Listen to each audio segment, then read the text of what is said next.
October 1 കൊച്ചിയിൽ നടക്കുന്ന പദസഞ്ചലനത്തിൽ മുൻ DGP ആയ ജേക്കബ് തോമസ് കാക്കി വേഷമണിഞ്ഞ് പങ്കെടുക്കുന്നു.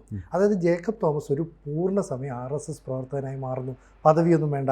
അങ്ങനെ ഒരാൾക്ക് പെട്ടെന്നൊരു പൂർണ്ണസമയ RSSകാരനാകാമോ? രാഷ്ട്രീയ സ്വയം സേവക സംഘത്തിൻ്റെ 100ാം ജന്മദിനം ആഘോഷിക്കുകയാണ് ഈ വിജയദശമി ദിനമായ ഒക്ടോബർ 2.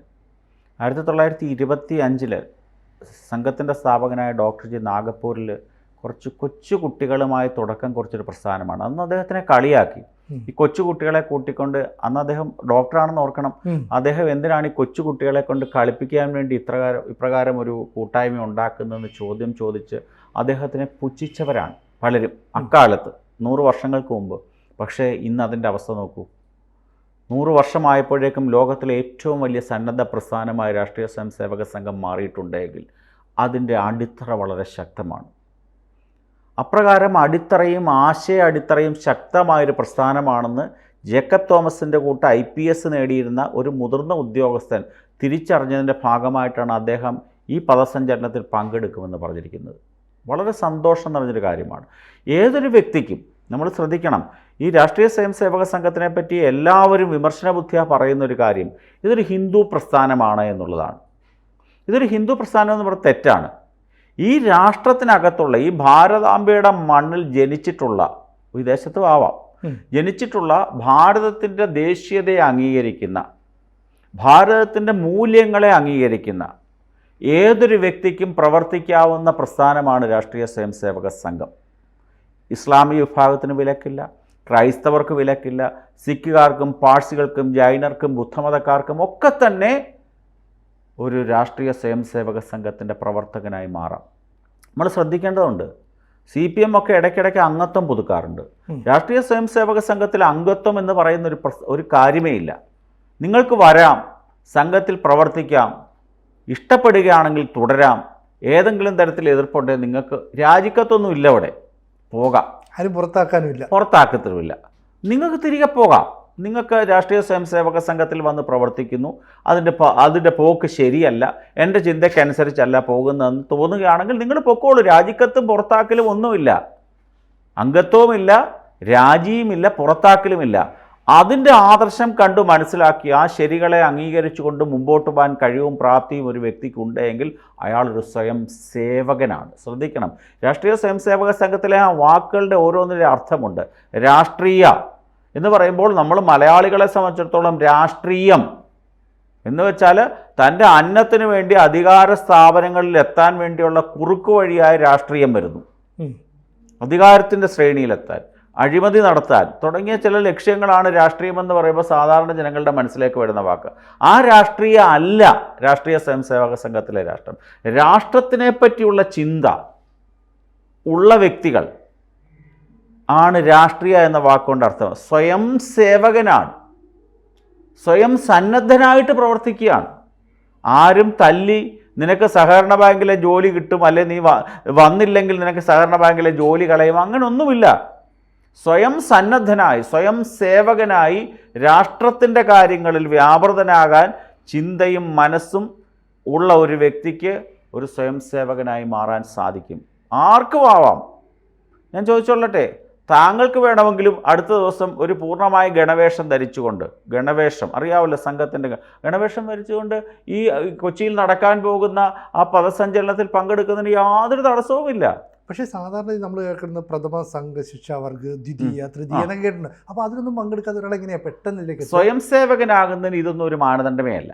പക്ഷേ രാഷ്ട്രീയ സ്വയം സേവക സംഘത്തിലെ പ്രചാരകനാവുക, അല്ലെങ്കിൽ മുതിർന്ന പദവികളിലേക്ക് പോവുക, അതിനൊത്തിരി ഘടകങ്ങളുണ്ട്. സ്വയം സേവകനാകുന്നു, അതിനുശേഷം ഒത്തിരി മുഖ്യ ശിക്ഷക്, മുഖ്യ ശിക്ഷക്, ജില്ലാ കാര്യകർത്താക്കൾ, വിഭാഗ കാര്യകർത്താക്കൾ എന്നൊക്കെ പറഞ്ഞ പല ശ്രേണികളുണ്ട്. അതിനകത്ത് ഒരു സ്ട്രക്ചർ ഉണ്ടല്ലോ. ആ സ്ട്രക്ചറിലെ മുതിർന്ന കാര്യകർത്താക്കളാകണമെന്നുണ്ടെങ്കിൽ സംഘം എന്താണെന്ന് പഠിക്കണം. സംഘം എന്തിനു വേണ്ടിയാണ് വിഭാവനം ചെയ്തത്, അതിൻ്റെ ശാരീരികമായ കാര്യക്രമങ്ങളുണ്ട്, ബൗദ്ധികമായ കാര്യക്രമങ്ങളുണ്ട്. ഇതൊക്കെ പഠിക്കണമെന്നുണ്ടെങ്കിൽ സംഘം ഉദ്ദേശിക്കുന്ന പ്രശിക്ഷണ വർഗുകളിൽ പോയേ പറ്റത്തുള്ളൂ. വെറും ഒരു ശാഖയിൽ പോയതുകൊണ്ട് പഠിക്കണമെന്നില്ല. സ്വയം സേവകനാകാം, അവിടുത്തെ ദൈനംദിനമായ കാര്യങ്ങളൊക്കെ മനസ്സിലാക്കാമെന്നുള്ളതിനുപരിയായിട്ട് അതിൻ്റെ അടിസ്ഥാനപരമായി സംഘം എന്തിനു വേണ്ടിയാണ്, സംഘത്തിൻ്റെ പ്രവർത്തന പദ്ധതി എന്താണ്, അതിൻ്റെ ശ്രേണി എന്താണ്, ഇക്കാര്യങ്ങൾ പഠിക്കണമെന്നുണ്ടെങ്കിൽ ആദ്യം ഇപ്പോൾ പണ്ടൊന്നും നേരിട്ട് 7 ദിവസത്തെ ക്യാമ്പായിരുന്നു. ഇപ്പോൾ അത് മാറി. പ്രാരംഭിക്കുന്ന പറഞ്ഞ് 48 മണിക്കൂറുള്ള ഒരു വർഗമുണ്ട്, 2 ദിവസത്തെ. ആ വർഗിന് ശേഷം 7 ദിവസത്തെ പ്രഥമ ശിക്ഷാവർഗം എന്ന് പറഞ്ഞൊരെണ്ണമുണ്ട്. അതിനുശേഷമാണ് 3 എണ്ണം: പ്രഥമ സംഘശിക്ഷാവർഗ, ദ്വിതീയ സംഘശിക്ഷാവർഗ, തൃതീയ സംഘശിക്ഷാവർഗം എന്നൊക്കെ പറഞ്ഞ് 21 ദിവസം, 25 ദിവസമൊക്കെ വരുന്ന കുറേ കാര്യക്രമങ്ങൾ അനുശാസിച്ചാൽ പ്രചാരകനൊക്കെ ആവുന്നതെങ്കിൽ ആ രീതിയിൽ ആ പ്രശിക്ഷണങ്ങൾ പൂർത്തിയാക്കണം. ഈ ബാക്കിയൊക്കെ കേരളത്തിനകത്താണ് നടക്കുന്നത്. തൃതീയ സംഘശിക്ഷാവർഗം മാത്രമാണ് എല്ലാ തവണയും നാഗപ്പൂരിൽ നടക്കുന്നത്. രാഷ്ട്രീയ സ്വയംസേവക സംഘത്തിൻ്റെ ഹെഡ്ക്വാർട്ടേഴ്സായിട്ടുള്ള നാഗപ്പൂരിലാണ് അത് നടക്കുന്നത്. അന്നേരം ഇദ്ദേഹം പ്രചാരകനാകാൻ ആഗ്രഹിക്കുകയാണെങ്കിൽ തീർച്ചയായിട്ടും അദ്ദേഹം ഈ കാര്യക്രമങ്ങളിൽ കൂടി പോയി പരിശീലനം നേടണം. രാഷ്ട്രീയ സ്വയംസേവക സംഘത്തിൻ്റെ ആപ്തവാക്യം വ്യക്തി നിർമ്മാണത്തിൽ കൂടി രാഷ്ട്ര നിർമ്മാണം എന്നുള്ളതാണ്. ഒരു വ്യക്തി നന്നാവുകയാണെങ്കിൽ, വ്യക്തികൾ ചേർന്നതാണല്ലോ സമൂഹം, പല സമൂഹങ്ങൾ ചേരുന്നതാണല്ലോ ഇന്ത്യയെ സംബന്ധിച്ചിടത്തോളം സ്റ്റേറ്റുകൾ, ഈ സ്റ്റേറ്റുകൾ ചേരുന്നതാണല്ലോ രാഷ്ട്രം എന്ന് പറയുന്നത്. രാജ്യവും രാഷ്ട്രവും ഒക്കെ തമ്മിൽ വ്യത്യാസമുണ്ട് സംഘത്തിൻ്റെ കാഴ്ചപ്പാടനുസരിച്ച്. ഇത് രാഷ്ട്രമാണ്. ആ രാഷ്ട്രസങ്കല്പത്തിൽ പ്രവർത്തിക്കണമെന്നുണ്ടെങ്കിൽ അതിന് കുറച്ച് പ്രശിക്ഷണ പരിപാടികൾ പോകണം. ജേക്കബ് തോമസ് സാർ അതിന് തയ്യാറാണെങ്കിൽ അദ്ദേഹം പോവുമായിരിക്കും. അദ്ദേഹത്തിന് പ്രചാരകനാകാൻ അവസരമുണ്ടെങ്കിൽ ആകുമായിരിക്കും. അതൊന്നും തെറ്റായ കാര്യങ്ങളല്ല. ഇപ്പം ശരിക്കും പറഞ്ഞാൽ ഇത്തരത്തിലൊരു പൂർണ്ണസമയ പ്രവർത്തകനാകുന്നു എന്ന് പറയുന്നതിലൂടെ ഈ RSSനെ കുറിച്ചൊരു വർഗീയ പ്രസ്ഥാനം എന്നുള്ളൊരു തെറ്റിദ്ധാരണ അത് ഞാൻ മാറ്റും. മാത്രമല്ല വിചാരധാര അതെന്നെ പൂർണ്ണമായിട്ടും സ്വാധീനിച്ചു. ഇതൊക്കെ പറയുമ്പോൾ ഒരുപാട് പേര് ഇതിലേക്ക് ആകർഷിക്കപ്പെടാനുള്ള സാധ്യത. കാരണം ജേക്കബ് തോമസിനെ പോലുള്ളൊരു വ്യക്തിയാണ് പറയുന്നത്. അല്ലേ? അതെ അതെ അതെ. ഈ വിചാരധാരയൊക്കെ പറ്റി വളരെ മോശമായിട്ടുള്ള ചിത്രീകരണമാണ്. ഇതൊന്നും ഒരു മാർക്സിസ്റ്റുകാരനും വായിച്ചിട്ട് പോലുമില്ലെന്ന്.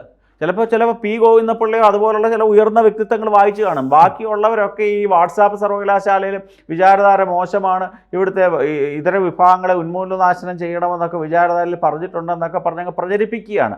അങ്ങനൊന്നും ഇല്ല. വിചാരധാര അത് നമ്മൾ ശ്രദ്ധിക്കണം. ആ വിചാരം, ഈ രാഷ്ട്രത്തിനെ പറ്റിയുള്ള വിചാരങ്ങളുടെ ധാരയാണ് ആ പുസ്തകത്തിലുള്ളത്.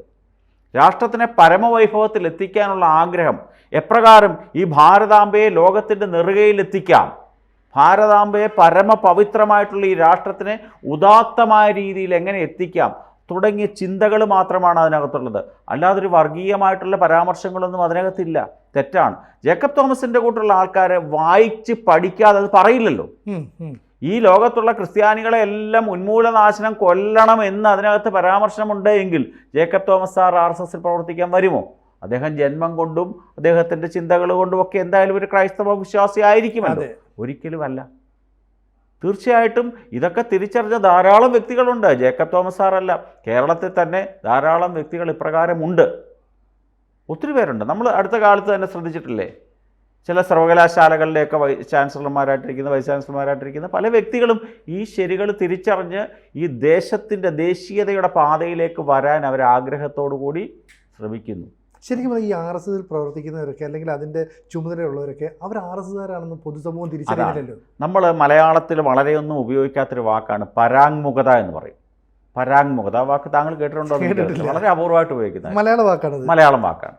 ആ വാക്കിൻ്റെ പ്രത്യേകത, ഈ സംഘത്തിൻ്റെ പ്രചാരകരായി കഴിഞ്ഞാൽ അല്ലെങ്കിൽ സംഘത്തിൻ്റെ മുതിർന്ന കാര്യകർത്താക്കളെ പറ്റിയൊന്നും പൊതുസമൂഹത്തിൽ പോസ്റ്ററായിട്ട് പത്രവാർത്തയായിട്ട് ഒന്നും വരാറില്ല. അവരൊക്കെ തന്നെ അവരേറ്റിട്ടുള്ള ദൗത്യം പൂർത്തീകരിക്കുക, അല്ലാതെ ഫോട്ടോയിൽ വരിക, പത്രപ്രസ്താവന നടത്തുക, അടുത്ത ദിവസം TV മാധ്യമങ്ങളിൽ നിറഞ്ഞു നിൽക്കുക തുടങ്ങിയ ഒന്നുമില്ല. തങ്ങൾ നിക്ഷിപ്തമായിട്ടുള്ള, തങ്ങൾ ഏറ്റിട്ടുള്ള സ്വയം സേവകനാണ്. അത് ഞാൻ ചെയ്തുകൊണ്ടേയിരിക്കുന്നു. അതിനകത്ത് എനിക്ക് പബ്ലിസിറ്റി വേണ്ട, എനിക്ക് പണം വേണ്ട, എൻ്റെ ഈ ഭാരതാംബയെ ലോകത്തിൻ്റെ നെറുകയിൽ എത്തിക്കുക എന്നുള്ള ദൗത്യം മാത്രമാണ് എനിക്കുള്ളത് എന്ന് തിരിച്ചറിഞ്ഞ ആൾക്കാരാണ് സംഘത്തിൽ പ്രവർത്തിക്കുന്ന മഹാഭൂരിപക്ഷവും. സംഘത്തിന് ധാരാളം ആയാമുകളുണ്ട്. സർവ്വവ്യാപിയും സർവസ്പർശിയുമാണ് രാഷ്ട്രീയ സ്വയംസേവക സംഘം. നിസ്സാരമല്ലത്, ഒരു മേഖലയല്ല. താങ്കൾ ഏത് മേഖലയെപ്പറ്റിയും രാജ്യത്തെ പറഞ്ഞു, ആ മേഖലയിൽ പ്രവർത്തിക്കുന്ന ഒരു പ്രസ്ഥാനം രാഷ്ട്രീയ സ്വയംസേവക സംഘത്തിനുണ്ടാകും. വിദ്യാർത്ഥി മേഖലയിൽ അഖില ഭാരതീയ വിദ്യാർത്ഥി പരിഷത്തുണ്ട്. ഹിന്ദുത്വ ബോധം, അഭിമാനബോധം ഉണ്ടാക്കി കൊടുക്കുന്ന വിശ്വ ഹിന്ദു പരിഷത്തുണ്ട്. തൊഴിലാളികൾക്ക് BMS ഉണ്ട്. രാഷ്ട്രീയ പ്രസ്ഥാനമായ BJP ഉണ്ട്. മത്സ്യപ്രവർത്തക മേഖല മത്സ്യപ്രവർത്തക സംഘമുണ്ട്. വനവാസി കല്യാണാശ്രമമുണ്ട്. സക്ഷമ, ഏതെങ്കിലും ജന്മം കൊണ്ട് ഏതെങ്കിലും ശാരീരികമായി വൈകല്യമുള്ളവർക്ക് വേണ്ടിയുള്ള ലോകത്തിലെ ഏറ്റവും വലിയ പ്രസ്ഥാനമാണ് സക്ഷമ. നിസ്സാരമല്ല. അതിനുവേണ്ടി പോലും പ്രചാരകന്മാരുണ്ട്. എല്ലാ മേഖലയിലും പ്രവർത്തിക്കുന്നു. ആ ശരികൾ തിരിച്ചറിഞ്ഞ് ജേക്കബ് തോമസിൻ്റെ കൂട്ടുള്ള ആൾക്കാർ ഈ സംഘത്തിൻ്റെ 100-ാം വർഷം വരിക എന്ന് പറയുന്നത് നിസ്സാരമല്ല. ഏകദേശം ഇതേ കാലയളവിൽ തുടക്കം കുറിച്ച പ്രസ്ഥാനമാണ് ഈ കേരളത്തിലെ കമ്മ്യൂണിസ്റ്റ് പ്രസ്ഥാനം. 1939 പിണറായിയുടെ പാറപ്പുറത്താണ് തുടങ്ങിയത്. ആ പ്രസ്ഥാനം എങ്ങനെയാണ് പടവലങ്ങ പോലെ താഴോട്ട് വളർന്നു. ഈ പ്രസ്ഥാനം സർവ്വവ്യാപിയായിട്ട് ലോകത്തിൻ്റെ ഏറ്റവും വലിയ പ്രസ്ഥാനമായിട്ട് മാറി. ലോകത്തിലെ ഏറ്റവും വലിയ അംഗത്വം എന്ന് പറയുന്ന വാക്കില്ല എന്ന് താങ്കൾ ശ്രദ്ധിക്കണം. അംഗത്വമില്ല. ഒരാളും 5 രൂപയുടെ മെമ്പർഷിപ്പ് എടുത്തല്ല രാഷ്ട്രീയ സ്വയംസേവക സംഘത്തിൽ പ്രവർത്തിക്കുന്നത്. ലോകത്തിലെ ഏറ്റവും വലിയ കൂട്ടായ്മ, ഒറ്റ ആഗ്രഹത്തിന് വേണ്ടി ഭാരതാംബയെ പരമമായ വൈഭവത്തിൽ എത്തിക്കണമെന്ന ആഗ്രഹമുള്ള വ്യക്തികളുടെ ലോകത്തിലെ ഏറ്റവും വലിയ കൂട്ടായ്മയാണ് രാഷ്ട്രീയ സ്വയംസേവക സംഘം.